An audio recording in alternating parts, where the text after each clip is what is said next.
இன்னைக்கு இந்த வீடியோல 26/11 அட்டாக் அப்படிங்கிறது வந்து ரொம்ப இந்தியாவிலே வந்து ஒரு வரலாற்றிலேயே ரொம்ப ஒரு முக்கியமான ஒரு தீவிரவாத அட்டாக்கு. அந்த அட்டாக்ல வந்துட்டு ரொம்ப முக்கியமா மாட்டுன ஒரே ஒரு தீவிரவாதி யாருன்னு பாத்தீங்கன்னா அஜ்மல் கசாப் தான்.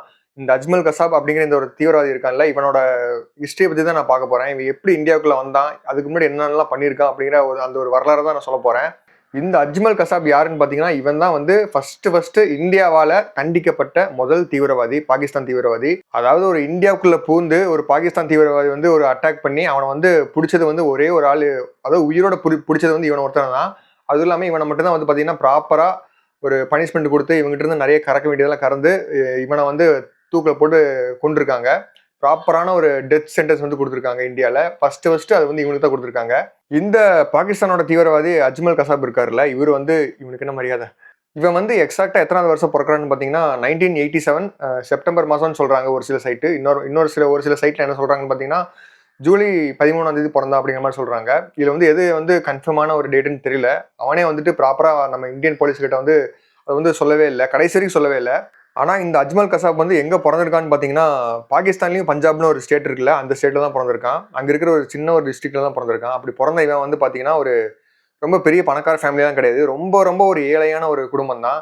அதுவும் இல்லாம இவங்க எந்த ஒரு கம்யூனிட்டியை வந்து சார்ந்தவங்கன்னு பாத்தீங்கன்னா கசாப் கம்யூனிட்டி அப்படின்னு சொல்லுவாங்க. இவனோட பேர்லயும் வந்துட்டு பாத்தீங்கன்னா கசாப்ன்னு இருக்குல்ல, அதுக்கு என்ன மீனிங் பாத்தீங்கன்னா பேசிக்கா கசாப்பு கடையை வந்து தொழிலா வச்சிருப்பாங்கல்ல, அவங்க தான் வந்து பாத்தீங்கன்னா கசாப்னு வச்சிருந்திருக்காங்க. இந்த கசாப்புங்கிற இந்த ஒரு பேர் வந்து பாகிஸ்தான்லயும் சிமிலரா தான் இருந்திருக்கு. அதனால வந்துட்டு இவங்க கம்யூனிட்டியே வந்துட்டு பாத்தீங்கன்னா ஒரு கசாப்பு தொழில் பண்ற அந்த ஒரு கம்யூனிட்டி தான். அதுவுமே ஒரு கேஸ்ட்னு தான் வச்சுக்கோங்களேன். அந்த ஒரு கேஸ்ட் சேர்ந்தவன் வந்து பாத்தீங்கன்னா இந்த அஜ்மல் கசாபு.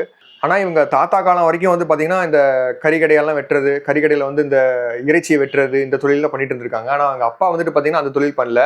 அதுக்கு மாறா வந்துட்டு தாகி பூரி அப்படின்னு சொல்லி ரோட்டோரமா அந்த தள்ளுவண்டி கடையெல்லாம் வச்சிருப்பாங்களா, அங்க போய் பூரி வித்துட்டு இருந்திருக்காரு. அந்த ஒரு தொழில் தான் பண்ணிட்டு இருந்திருக்காங்க.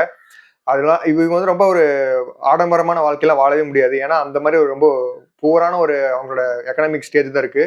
இந்த அஜ்மல் கசாபுக்குன்னு ஒரு அவங்க குடும்பத்துக்கு வந்து டெய்லியும் ஒரு சேவிங்ஸ்னு ஒன்று இருக்குல்ல, அது கூட அவங்களால பண்ண முடியாது. ஏன்னா அன்றாட வாழ்க்கைக்கே வந்துட்டு அவங்களால வந்துட்டு ரொம்ப கஷ்டப்பட வேண்டியதாக இருந்திருக்கு. அந்த ஸ்நாக்ஸ் வித்தாதான், அந்த ஸ்நாக்ஸையும் வந்து பார்த்தீங்கன்னா அவங்களுக்கு வந்து ஏகப்பட்ட போட்டி இருக்கும். ஏன்னா இந்த பாகிஸ்தான்லாம் வந்துட்டு பார்த்தீங்கன்னா கொஞ்சம் நஞ்சம் இல்லை, ஏகப்பட்ட இந்த மாதிரி தள்ளுவண்டி கடைலாம் இருக்கும். அதுலேயுமே வந்துட்டு போட்டி போட்டு இவங்க வந்து வித்தாகணும். அப்படி விற்க முடியல அப்படின்னா அந்த நாள் வந்து இவங்க பட்னியாக தான் இருக்கணும். அந்த அந்த ஸ்நாக்ஸையே சாப்பிட்டு இவங்க வாழ வேண்டியதுதான். அது மட்டும் இல்லாமல் இவங்க ஃபேமிலிக்குன்னு பார்த்தீங்கன்னா சொந்தமாக ஒரு டூ வீலர் கூட கிடையாது, சைக்கிள் கூட அவங்களுக்கு கிடையாது. அந்த அளவுக்கு ரொம்ப ஒரு ரொம்ப ஏழையான ஒரு குடும்பத்தில் தான் வந்து பிறந்து வளர்ந்து வந்திருக்கான். அதே மாதிரி பார்த்தீங்கன்னா இந்த அஜ்மல் கசாபுக்கு வந்துட்டு சொந்தமாக நிலமும் இல்லை, வீடும் இல்லை, எதுவுமே இல்லை. ஒரு சைக்கிள் கூட இல்லைன்னா அப்படி எப்படி அதெல்லாம் இருக்கும். அவங்க தாத்தா காலத்துலேருந்தே கூட இவங்க ரொம்ப ஏழைன்னு தான் சொல்கிறாங்க. இந்த மாதிரிலாம் வந்துட்டு ஒரு கொடூரமான ஏழையா இருந்ததுனால தான் வந்துட்டு இவனுக்கு வந்து மைண்ட் இந்த மாதிரி மாறிடுச்சுன்னு நினைக்கிறேன். ஏன்னா இந்த மாதிரி டெரரிஸ்டா அந்த தீவிரவாதியா அந்த ஒரு மைண்ட் செட் வருது இல்லை, அந்த மாதிரி மைண்ட் செட் வரதுக்கு காரணமே வந்துட்டு பார்த்தீங்கன்னா இந்த மாதிரி ரொம்ப ஏழ்மையான அந்த ஒரு பேக்ரவுண்ட் தான் காரணம். எந்த ஒரு பணக்கார வீட்டு பாகிஸ்தானும் இந்த மாதிரிலாம் வந்துட்டு தான் உயிரை வந்து பணைய வச்சு ஒரு மனித வெடிகுண்டாலாம் மாற மாட்டான். ஆனா இவன மாதிரி ஆளுங்க மாறுறாங்க அப்படின்னா அது காரணம் வந்துட்டு அந்த ஏழ்மை தான். அந்த ஏழ்மையில வந்துட்டு அது வெறியாகுது அவங்களுக்கு. ஒரு வெறுப்பு உணர்வு வந்து தான் பாத்தீங்கன்னா இந்த மாதிரி அடுத்த நாட்டை வந்து அழிக்கிறதுக்கே, உயிரை கொடுத்து அழிக்கிறதுக்கே தயங்க மாட்டேங்கிறானுங்க. இதுக்கு வந்துட்டு குறிப்பிட்ட மதத்துல தான் இருக்கணும் அப்படிங்கிறலாம் அவசியம் கிடையாது. மதத்துக்கு இதுக்கு சம்மந்தமே கிடையாது. இவங்கள வந்து சின்ன வயசுலேருந்து அந்த டியூன் பண்றாங்களே, பிரெயின் வாஷ் பண்றாங்களா, அவனுங்க தான் மெயினான ரீசன். அதுக்கு வந்து எந்த ஒரு மதமுமே வந்துட்டு சாயம் பூச முடியாது. இப்படி போயிட்டு இருக்கும்போது வந்துட்டு பார்த்தீங்கன்னா, இவனோட ஸ்கூல் எந்த அளவுக்கு படிச்சிருக்கான்னு பார்த்தீங்கன்னா, ரொம்பவும் பெருசாக படிக்கவே இல்லை. கிட்டத்தட்ட ஒரு 4வது வரைக்கும் தான் படிச்சிருக்கான். அதுவுமே வந்துட்டு ட்ராப் ஆயிடுச்சு. ஏன்னு பார்த்தீங்கன்னா, காசுக்கு ஃபீஸ் கட்டுற கூட அவங்ககிட்ட காசு இல்லை. அதனால வந்துட்டு அப்பவே படிப்புல இருந்து விலகிட்டான். இந்த மாதிரி வந்துட்டு படிப்பு இவனுக்கு வந்து சரியா அமையாதனால வந்துட்டு இவன் வீட்டில் வந்து சண்டை போட ஆரம்பிச்சிட்டான். ஒரு தேவையே இல்லாத ஒரு சண்டையில வந்துட்டு இவன் வந்து அவன் அவன் அப்பாவை வந்து விட்டு விலகி வர வேண்டியதா போயிடுச்சு. என்ன மாதிரி சண்டைன்னு பார்த்தீங்கன்னா, எதுக்கான சண்டைன்னு பார்த்தீங்கன்னா, ஒரு ரம்ஜானுக்கோ பக்ரீத்துக்கோ வந்துட்டு அவனுக்கு வந்து ட்ரெஸ் எடுக்கிறதுக்கு வந்து காசு கேட்டிருந்திருக்கான் அப்பாட்ட. அஜ்மல் கசாப்போட அப்பா கிட்ட வந்துட்டு காசு அப்போ வந்து இல்லை. அவங்க வந்து ஃபர்ஸ்ட்ல இருந்தே நான் சொன்னேன் ஏழை அப்படிங்கிறனால வந்துட்டு காசு வந்து அவரால் தர முடியல. வச்சுட்டு இல்லைன்னு சொல்லல, அவர்கிட்ட இல்லவே இல்லை, அதனால வந்து தர முடியல. இது இருந்தாலும் வந்துட்டு இவனுக்கு வந்து அது புரியாம அந்த வயசுல அவனுக்கு வந்து சரியான கோவம் வந்து வீட்டுல இருக்கிற கல்லெல்லாம் தூக்கி வீசிட்டு உடைச்சிட்டு வெளியே ஓடி போயிட்டான். வீட்டை விட்டு ஓடி போயிட்டான். அப்படி ஓடி போன அஜ்மல் கசாப் வந்துட்டு இவனுக்கு கூட வந்துட்டு பாத்தீங்கன்னா இவனுக்கு வந்து ஒரு அண்ணன் இருக்காங்க. அவரும் வந்து சமாதானப்படுத்துறாரு. இருந்தாலுமே வந்துட்டு பாத்தீங்கன்னா அவருனாலையும் வந்துட்டு காசும் கொடுக்க முடியல. ஏன்னா அவருமே வந்து ஒரு ஏழை தான். அதனால வந்துட்டு இவருக்கு வந்து எந்த ஒரு காசுமே கிடைக்கல அப்படிங்கிற உடனே வந்துட்டு விரக்தி போய் அவர் வந்து வீட்டை விட்டே வெளியே போயிட்டாரு. அப்படி வெளியே போனவர் வந்து யாரு கூட சேர்றாருன்னு பாத்தீங்கன்னா அவரோட ஃப்ரெண்டு கிட்ட போய் சேர்றான். யாருன்னு பாத்தீங்கன்னா முசாஃபர் லால் கான் அப்படிங்கிற ஒரு ஃப்ரெண்டு. இவன் கூட சேர்ந்ததுக்கு அப்புறம் தான் வந்துட்டு பாத்தீங்கன்னா இந்த சின்ன சின்ன கிரைம்ஸ்லாம் இருக்குல்ல, ராபரி, வழிப்பறி, அப்புறம் வந்துட்டு வயசான ஆளுகள் எல்லாம் போயிட்டு பார்த்தீங்கன்னா அவங்க கிட்ட இருக்கிற காசெல்லாம் பிடிங்கி நகையெல்லாம் பிடிங்கி இந்த மாதிரி ஒரு சின்ன சின்ன கிரைம்லாம் வந்துட்டு அப்பயே பண்ண ஸ்டார்ட் பண்ணுறான். இப்படி இவங்க 2 பேரும் சேர்ந்து ஒரு சின்ன சின்ன கிரைம்லாம் பண்ணிட்டு இருக்கும்போது தான் 2007 வந்துட்டு டிசம்பர் மாதம் அப்போ வந்துட்டு பார்த்தீங்கன்னா ஒரு அந்த ஊரில் பாகிஸ்தானில் இருக்கிற ஒரு முஸ்லீம் ஃபெஸ்டிவல் இருக்குது, ஒரு சின்ன ஒரு ஃபெஸ்டிவல் தான். அந்த ஒரு ஃபெஸ்டிவலுக்கு வந்துட்டு இவங்க வந்துட்டு துப்பாக்கி வாங்கலாம் அப்படின்னு சொல்லி பிளான் பண்ணுறாங்க. அடித்த காசெல்லாம் வச்சு, அந்த அடித்த காசை வச்சு துப்பாக்கிலாம் வாங்கலாம் அப்படின்னு சொல்லி பிளான் பண்ணி ஒரு பஜாருக்கு போகிறாங்க. அப்படி போகும்போது வந்துட்டு பார்த்தீங்கன்னா லக்ஸரி தைவா இருக்குல்ல, அந்த அமைப்போட ஒரு முக்கியமான ஒரு ஆள் அவரை வந்து மீட் பண்ணுறாங்க. அவர் மீட் பண்ணல, அவங்களை வந்து பார்க்குறாங்க, தூரத்துலேருந்து பார்க்குறாங்க. அவருக்கு கிடைக்கிற அந்த மரியாதை, அவர் வந்த உடனே மற்ற முஸ்லீம் அங்கே இருக்கிற சுற்றி இருக்கிற முஸ்லீம்ஸ் எல்லாம் வந்துட்டு பார்த்தீங்கன்னா முஸ்லீம்னு அவங்க பாகிஸ்தான்ல முஸ்லீம் தான், அங்கே இருக்கிற சுற்றி இருக்கிற மக்கள்லாம் என்ன பண்ணுறாங்கன்னு பார்த்தீங்கன்னா அவர் வந்து ஒரு கடவுள் மாதிரி வந்துட்டு எதிர்த்து கும்பிடுறாங்க, அவருக்கு வந்து சலாம் போடுறாங்க. அவர் வந்து அவங்கள பார்க்கவே இல்லைனாவும் வந்து வாண்டடா முன்னாடி வந்து சல்யூட் அடிக்கிறாங்க. இந்த மாதிரி ஒரு மரியாதை பார்த்தோன்னே இவங்களுக்கு வந்துட்டு ஒரு ஆர்வம் தோணுது, நம்மளும் வந்துட்டு இவர் கூட சேர்ந்துடலாம், இவரோட இயக்கத்துல வந்து சேர்ந்துடலாம்னு ஒரு ஆசை வந்து வருது. 2 பேரும் முடிவு பண்ணி சேரலான்னு முடிவு எடுக்கிறாங்க. அப்படி அவங்க யாரை தான் பார்த்தாங்கன்னு பார்த்தீங்கன்னா அந்த லக்ஸரி தைபாவோட பொலிட்டிக்கல் அமைப்பு இருக்குல்ல, ஒரு அரசியல் கட்சி சார்ந்த அமைப்பு இருக்குல்ல, அந்த அமைப்போட முக்கியமான ஒரு நிர்வாகி, அவர் பேர் தான் வந்துட்டு ஜமாத். இவரை தான் பார்த்து இன்ஸ்பயர் ஆயிருந்திருக்காங்க. உடனே போய் அந்த ஜமாத் கிட்ட போய் அவருக்கு வந்து அவங்க 2 பேரும் கேட்குறாங்க, இந்த மாதிரி உங்ககிட்ட ஜாயின் பண்ணணும் அப்படின்னு சொல்லி ஆசைப்படுறாங்க. அவங்களோட ஆசையை வந்து சொன்ன உடனே வந்து பார்த்தீங்கன்னா அவரும் வந்துட்டு இவங்க 2 பேர்த்து மேலேயும் ஒரு தனி பாசத்தை வச்சு அவங்கள வந்துட்டு மர்கஸ் தைபா அப்படிங்கிற ஒரு கேம்ப் இருக்கு. இதுவும் வந்துட்டு பார்த்தீங்கன்னா வந்து லக்ஸரி தைபாவோட ஒரு ட்ரைனிங் கேம்ப் தான். அந்த ட்ரைனிங் கேம்ப்ல போய் இவங்களை வந்து ட்ரெயின் பண்றாங்க. இங்கே தான் போய் இவங்களுக்கு வந்து அந்த பிரெயின் வாஷ்லாம் நடக்குது. இந்த மாதிரி மனித குண்டு வெடிகுண்டா மாறி நம்ம வந்து எப்படி இந்தியா வலிக்கணும் அப்படிங்கிறதுல வந்துட்டு இங்கே தான் போய் அவங்களுக்கு வந்து சொல்லிக் கொடுக்குறாங்க.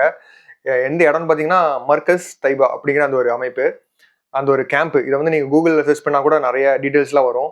அஜ்மல் கசாப்பும் அப்புறம் அந்த முசாஃபரும் இருக்காங்கல்ல, 2 பேரும் வந்து ட்ரைனிங் வந்து பண்ண ஆரம்பிக்கிறாங்க. ட்ரைனிங் வந்து கற்றுக்க ஆரம்பிக்கிறாங்க. எங்கே வந்து கற்றுக்குறாங்கன்னு பார்த்தீங்கன்னா இந்த பாகிஸ்தானோட அந்த கடல் படம் இருக்குல்ல, மெரைன், அங்கெல்லாம் வந்துட்டு இந்த கடல்ல எல்லாம் இப்போ இன்கேஸ் வந்து நமக்கு வந்து ஏதாவது ஆபத்து வந்துச்சுன்னா எப்படி தப்பிக்கிறது, அந்த மாதிரி ட்ரைனிங்லாம் கூட கற்றுக்குறாங்க. இது எது கற்றுக்குறாங்கன்னு பார்த்தீங்கன்னா, ஏன்னா இவங்க வந்து பாகிஸ்தான்லேருந்து மும்பை வரதுக்கு இந்த கடல் வழி பயணமாக தான் வரணும். அப்படி தான் வந்துட்டு மும்பைக்கு வந்து வந்தாங்க. 2008 வந்து அட்டாக் பண்ணி கிட்டத்தட்ட 58 பேர்கிட்ட கொண்டாங்கல்ல, தாஜ் ஹோட்டல் அட்டாக், அதெல்லாம் வந்துட்டு இந்த மாதிரி ட்ரைனிங்லாம் பண்ணனால தான் வந்துட்டு இந்த கடலோர பகுதியில் வந்துட்டு கரெக்டாக வந்து பண்ணாங்க. அப்புறம் வந்துட்டு பாகிஸ்தானுக்கும் அப்புறம் ஜம்மு அண்ட் காஷ்மீர் இருக்குல்ல, அதுக்கு இடையில வந்துட்டு பார்த்தீங்கன்னா மங்களா டேம் அப்படிங்கிற ஒரு டேம் இருக்கு. அந்த டேம்லேயும் வந்துட்டு உங்களுக்கு வந்து நிறைய வந்து இந்த ட்ரைனிங்லாம் கொடுத்துருந்துருக்காங்க. இப்போ தான் வந்துட்டு மெயின் பிக்சர் ஆரம்பிக்குது. எப்போன்னு பார்த்தீங்கன்னா நவம்பர் 26 2008 வந்து ஆரம்பிக்குது. என்னன்னு பார்த்தீங்கன்னா அப்போ தான் வந்து அவங்க பாகிஸ்தான்லேருந்து இந்தியாவுக்கு வந்துட்டு இருக்காங்க மும்பையை நோக்கி. கிட்டத்தட்ட கராச்சியிலேருந்து அந்த இவங்களோட போட் வந்து புறப்படுது. அப்படி புறப்பட்டு வர வழியில் பார்த்தீங்கன்னா இந்தியாவோட ஒரு ஃபிஷர்மேன் அந்த போட் இருக்குல்ல, ஒரு மீன்பிடி தொழில் பண்ணுற அந்த ஒரு போட்டு, அவங்க போட்டை வந்து ஹைஜாக் பண்ணிடுறாங்க. ஹைஜாக் பண்ணிட்டு பண்ணது மட்டும் இல்லாமல் அந்த போட்டில் இருந்த நம்ம இந்தியன்ஸ் எத்தனை பற்றி கொண்டுட்டு இவங்க வந்து இந்தியன்ஸ் மாதிரியே வந்து அந்த ஒரு செட்டப்பில் வந்து கரெக்டாக மும்பைக்குள்ள வந்து பூந்துடுறாங்க. அப்படி பூந்ததுக்கப்புறம் என்ன நடந்துச்சு அப்படிங்கிறது உங்களுக்கே தெரியும். கிட்டத்தட்ட 166 பேர் வந்து கொல்லப்பட்டாங்க இந்தியர்கள். அதை வந்து மெயினாக வந்துட்டு பார்த்தீங்கன்னா தாஜ் ஹோட்டல், அப்புறம் வந்து சத்ரபதி சிவாஜி ரயில்வே ஸ்டேஷனாக இருக்கட்டும், இந்த மாதிரி ஒரு முக்கியமான மும்பையில் இருக்கிற பெரிய பெரிய இடத்தெல்லாம் வந்துட்டு டார்கெட் பண்ணி அழிச்சாங்க. இந்த மும்பையில் அட்டாக்கை வந்து நம்ம தனியான ஒரு சீரீஸாக நம்ம வேற ஒரு வீடியோவில் பார்க்கலாம். இப்போதைக்கு இந்த அட்டாக்கு அப்புறம் இவனுக்கு என்ன நடந்துச்சு அப்படிங்கிறத வந்து தான் இந்த வீடியோவில் நான் சொல்லலான்ட்டு இருக்கேன். இந்த மும்பை அட்டாக்லாம் நடந்ததுக்கு அப்புறம் தான் வந்து பார்த்தீங்கன்னா 26 நடந்துச்சு. 27 வந்து இவனோட சிசிடிவி ஃபுட்டேஜாக இருக்கட்டும், இவனோட அந்த ஒரு ஃபேஸ்லாம் வந்து கண்டுபிடிச்சிடுறாங்க போலீஸு. அதுக்கப்புறம் நிறைய பப்ளிக்குமே வந்துட்டு இவனை வந்து ஐடென்டிஃபைலாம் பண்ணிட்டாங்க. அதனால வந்துட்டு ஈஸியாக அவனை வந்து பிடிச்சிட்டாங்க. இவன் மட்டும் தான் மாட்டியிருக்கான், மற்ற எல்லாருமே வந்து செத்துட்டாங்க. பாகிஸ்தான் தீவிரவாதிகள் எல்லாருமே செத்துட்டாங்க. இவனை மட்டும் பிடிச்சிட்டு போய் விசாரிக்கிறாங்க. கிட்டத்தட்ட இனிஷியல் டேஸில் வந்துட்டு பார்த்தீங்கன்னா இவனை வந்து சேஃபாக தான் விசாரிக்கிறாங்க, அதிகமாக துன்புறுத்த ஆரம்பிக்கல. அப்போ வந்துட்டு அப்போவே நிறைய ஒப்பிக்க ஆரம்பிச்சிடுறான். ஏன்னா பாகிஸ்தான் வந்து இவங்ககிட்ட என்னென்ன சொன்னாங்க, என்னென்ன ஐடியாஸு, என்னென்ன மாதிரியான ஒரு பிளான்லாம் இருக்குது, என்ன அட்டாக்ஸ் வந்து இது வரைக்கும் தான் அட்டாக்ஸா இல்லை இதுக்கப்புறமும் அட்டாக்ஸ் பிளான் பண்ணியிருந்தாங்களா அப்படிங்கிறதெல்லாம் வந்துட்டு ஒப்பிக்க ஆரம்பிக்கிறான். அது எல்லாத்தையும் வந்து சொல்லிட்டான். அதுக்கப்புறம் இந்தியன் ஆர்மி என்ன பண்ணுறாங்கன்னு பார்த்தீங்கன்னா பாகிஸ்தானை கான்டாக்ட் பண்ணி பாகிஸ்தானை வந்து பயங்கரமாக திட்டுறாங்க. அவங்க வந்துட்டு பயங்கரமாக வந்து கேள்வி கேட்குறாங்க. அதுக்கு வந்து பாகிஸ்தான் வந்து இமீடியட்டாக என்ன சொல்கிறாங்கன்னு பார்த்தீங்கன்னா இவன் வந்து யாருன்னு எங்களுக்கு தெரியாது, இவன் வந்து எங்கள் பாகிஸ்தான் நாட்டுக்கு சேர்ந்தவனே கிடையாதுன்னு சொல்லிட்டாங்க. இது வந்து பாகிஸ்தான் கிட்ட எப்போவுமே நடக்கிற ஒரு விஷயம். காமனாக ஏதாவது ஒரு தீவிரவாதி நம்ம இந்தியாவில் மண்ணில் வந்து மாட்டிக்கிட்டான் அப்படின்னா அடுத்த வார்த்தையை வந்துட்டு அவன் எங்கள் நாட்டுக்காரனே இல்லை அப்படின்னு சொல்லிடுவாங்க பாகிஸ்தான். அதே தான் வந்துட்டு பார்த்தீங்கன்னா அஜ்மல் கசாபு அவனை பற்றியும் சொல்லியிருக்காங்க. ஆனால் இவனோட டீட்டெயில்ஸ்லாம் வந்துட்டு சேட்டலைட் மூலமாகவும் சரி, அதுக்கப்புறம் லேட்டர் பீரியடில் கண்டுபிடிச்சதுக்கப்புறம் அதுக்கப்புறம் ஒத்துக்கிட்டாங்க பாகிஸ்தான்.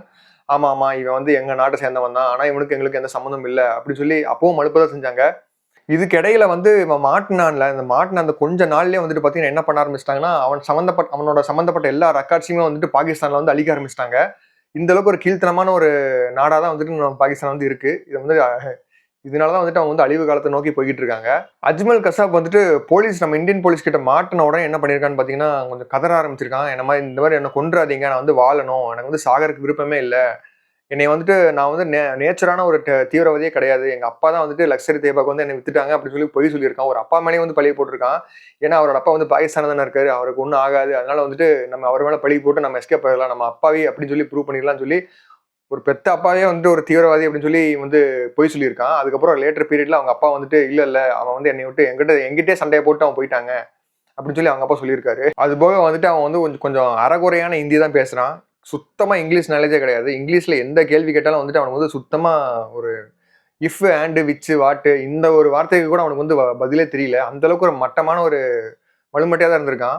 இவன் வந்து எப்படி இந்த ஒரு லக்ஸரி தேபாவோட இந்த அமைப்பு வந்து சேர்ந்தான், இவன் வந்து எதுக்கு இந்தியா வந்து அட்டாக் பண்ண வந்தான், இதனால வந்துட்டு உனக்கு என்ன ஆஃபர் பண்ண வந்து பாகிஸ்தான் கவர்மெண்ட் வந்து முன் வந்தாங்க அப்படிங்கறத வந்து இந்தியன் ஆர்மி வந்து கேட்கறாங்க. அதுக்கு வந்துட்டு அஜ்மல் கசாப் என்ன சொல்றான்னு பாத்தீங்கன்னா, இந்த மாதிரி இந்த ஒரு ஆப்ரேஷன் நான் பண்ணி முடிச்சேன்னா என்னை வந்து என்னோட ஃபேமிலிக்கு வந்துட்டு ஒரு குறிப்பிட்ட அமௌண்ட் தருவாங்க, வருஷம் தருவாங்க. அதாவது கிட்டத்தட்ட $4000 வந்து தருவாங்க. அது வந்து அந்த காலத்துல வந்துட்டு இந்திய மதிப்புல வந்துட்டு 1,50,000 வரும். அந்த அமௌண்ட் வந்து ஒரு பெரிய அமௌண்ட் இருந்துச்சு அவங்களுக்கு. அவங்க ஃபேமிலிக்கு வந்துட்டு அந்த ஒரு வாழ்நாள்லயே பார்க்காத ஒரு அமௌண்ட் வந்து அவங்க வந்து ஆஃபர் பண்ணியிருக்காங்க. இதை வந்துட்டு அவன் வந்து சந்தோஷமா ஏத்துக்கிட்டு அந்த ஒரு ஆஃபரை வந்து அவங்க கொடுத்ததுக்கு அப்புறம் தான் வந்துட்டு பாத்தீங்கன்னா அவன் வந்துட்டு பாகிஸ்தான் அந்த கராச்சியில இருந்து மும்பைக்கு வந்திருக்கான். கிட்டத்தட்ட வந்துட்டு 2008 இருந்து 2010 வரைக்கும் கிட்டத்தட்ட 2 வருஷமா வந்து இவனை வந்து பயங்கரமா துருவி விசாரிக்கிறாங்க. அப்படி விசாரிச்சதுல என்னென்னலாம் வந்துட்டு இந்தியாவால வந்து அவங்க கிட்ட இருந்து கறக்க முடியுமா கறந்துட்டு அவனை வந்துட்டு ஒரு பெரிய சார்ஜஸ்லாம் போடுறாங்க அவன் மேல. அதாவது மர்டர் கேஸா இருக்கட்டும், அப்புறம் வந்துட்டு வார தூண்டுறதா இருக்கட்டும், அப்புறம் வந்து இந்தியா மேல வந்துட்டு ஆன்டி டெரரிஸ்டம் அந்த மாதிரி ஒரு சில ஆக்ட் எல்லாம் இருக்கு. அதெல்லாம் தூக்கி இவன் மேல போடுறாங்க. இருக்கிற எல்லா பெரிய அதாவது மரண தண்டனை கொடுக்கறதுக்கான எல்லா பெரிய ஆக்டுமே வந்துட்டு இவன் மேல தூக்கி போடுறாங்க. மே 6ஆம் தேதி 2010 வந்துட்டு இவனுக்கு வந்துட்டு டெத் சென்டென்ஸ் வந்து ஆர்டர் போட்டுறாங்க. அது மட்டும் இல்லாம லைஃப் சென்டென்ஸ் இந்த மாதிரி ஏகப்பட்ட தண்டனை வந்து இவனுக்கு வந்து கொடுத்துட்றாங்க. அஜ்மல் கசாபுக்கு வந்துட்டு கருணை மனுவெல்லாம் போட்டிருந்தாங்க. ஆனா அதையுமே வந்துட்டு ரிஜெக்ட் பண்ணிட்டாங்க. இந்த கருணை மனுவை வந்து எதனால போட்டிருக்காங்கன்னு பாத்தீங்கன்னா, இவன் வந்துட்டு ஒரு மைனரு, இவனை வந்துட்டு பாத்தீங்கன்னா பிரெயின் வாஷ் பண்ணி இந்த மாதிரி பண்ண வச்சிருக்காங்க. அதனால வந்துட்டு இவனை வந்து கருணையின் அடிப்படையில் வந்துட்டு இவனுக்கு வந்து மரண தண்டனை கொடுக்க கூடாது அப்படின்னு சொல்லி ஒரு இவன் மேல ஒரு பெட்டிஷன்லாம் போட்டிருந்தாங்க. ஆனா அதையும் வந்து ரிஜெக்ட் பண்ணிட்டாங்க. இவனை வந்துட்டு அந்த ஏஜ் கால்குலேட் பண்ற மாதிரி ஒரு மிஷின் இருக்கு. அதுல வச்சு பார்க்கும்போது இவனுக்கு வந்துட்டு 18 வயசு கீழெல்லாம் கிடையாது. இவன் வந்து 25 வயசுக்கு மேல இருக்கான் அப்படின்னு சொல்லி கண்டுபிடிச்சிட்டாங்க. அதுக்கு அப்புறம் தான் வந்துட்டு பாத்தீங்கன்னா இவனுக்கு வந்துட்டு அந்த ஒரு பனிஷ்மெண்ட்டே கொடுக்குறாங்க. இவனுக்கு தேவையான அந்த ஒரு பனிஷ்மெண்ட் ரொம்ப முக்கியமான அந்த ஒரு பனிஷ்மெண்ட் கொடுக்குறாங்க. அதாவது மரண தண்டனை. அதாவது நவம்பர் 21, 2012 வந்து பாத்தீங்கன்னா எர்வடா சென்ட்ரல் ஜெயில் இருக்கு, அந்த புனேல இருக்கு. இந்த புனே ஜெயில தான் வந்துட்டு அவனை வந்து தூக்கில போடுறாங்க. இவனோட கதை வந்து அப்பதான் முடியுது. இதுதான் வந்துட்டு இவனோட இந்த அஜ்மல் கசாப் அப்படிங்கிற இந்த ஒரு தீவிரவாதியோட வரலாறு. ஒரு தீவிரவாதிக்கு வந்துட்டு எதெல்லாம் வந்துட்டு அவனுக்கு வந்து ஒரு காரணமா இருக்கு இந்த மாதிரி தீவிரவாதம் பண்றதுக்கு அப்படின்னு பாத்தீங்கன்னா, மெயினான ஒரு விஷயம் என்னன்னா அவனோட வறுமை தான். இந்த மாதிரி வறுமையில இருக்கிறதுனால வந்துட்டு மற்ற பணக்காரங்கள் எல்லாம் பார்த்தாலே வந்து ஒரு வெறுப்பு வந்துருதுன்னு நினைக்கிறேன். அது மட்டும் இல்லாம இவனுக்கு வந்துட்டு இந்த பாகிஸ்தான்லயே இருக்கிறதுனால அவனை வந்துட்டு நிறைய இந்த மாதிரி ஆளுங்கெல்லாம் வந்துட்டு நிறைய பிரெயின் வாஷ் பண்ணிடுறாங்க சின்ன வயசுலயே. அதனால வந்துட்டு அவங்க சின்ன வயசுல இருந்தே படிப்பும் சுத்தமா அறிவே இல்லை. ஏன்னா இந்த மாதிரி ஆளுங்கெல்லாம் வந்துட்டு பாத்தீங்கன்னா அதிகமாக படிக்கவே விட மாட்டாங்க பாகிஸ்தான்ல. படிக்காம மக்காவே வச்சிருப்பாங்க. அந்த மாதிரி மக்குங்களை தான் வந்துட்டு பாத்தீங்கன்னா ஈஸியா பிரெயின் வாஷ் பண்ணிடுவாங்க. அந்த மாதிரி தான் வந்துட்டு அஜ்மல் கசாப்பையும் வந்துட்டு பிரெயின் வாஷ் பண்ணியிருக்காங்க. இந்த மாதிரி வந்துட்டு பிரெயின் வாஷ் வந்து பாகிஸ்தான்ல மட்டும் இல்லை, ஆப்கானிஸ்தானா இருக்கட்டும், அப்புறம் இந்த மாதிரி நாடுகள்லாம் நிறைய நடக்குது. இப்பவும் நடந்துகிட்டு தான் இருக்கு. அந்த மாதிரி தீவிரவாதிகள்ல வந்துட்டு ஒருத்தன் தான் வந்து அஜ்மல் கசாப். இவனோட இந்த ஒரு ஹிஸ்ட்ரி வந்து உங்களுக்கு பிடிச்சிருக்கும்னு நினைக்கிறேன். ஒரு இன்ஃபர்மேட்டிவ் இருந்திருக்கும்னு நினைக்கிறேன். இதே மாதிரி இன்ட்ரெஸ்டிங்கான இன்னொரு வீடியோவோட நாளைக்கு வந்து மீட் பண்றேன். தேங்க்யூ ஃபார் வாட்சிங்.